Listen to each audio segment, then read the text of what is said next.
talofa lava apa au o le tala lelei mo oi. E mawai atu fo'i le lalolangi ma ona tuina nau. A o le whaile fina ngalo le atua. E ola e whaavavau la valea. O lo tātou taunu unga ma le lunga nai. E li whaatapula aina i tua oi o le olanga. Pē no atia i avenga ma mea mamafa o la tātou sāvalinga. O lo tātou lumanai ma lo tātou wha moe moe ua motu si ai tua oi o le olanga nei. Ma ua no atia i lo tātou wha tua i le whaola toi tu. Ma le manu malu. O le atoia fio mai e au mai tātou i lona ainga e whaavavau. E whaalia le nei wha tua e ala i le whaia o le finangalo o le atua.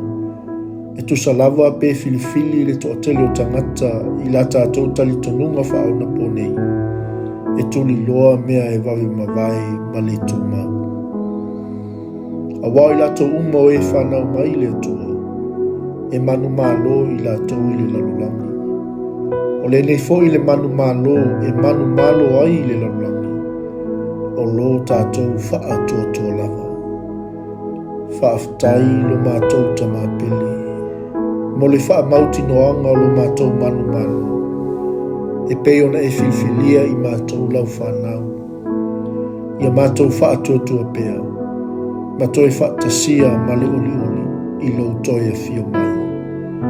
I le suafo Yesu ua la tuaila mātou te talo. Ameni. Manuia, whaiva, malawa singa le nei asu.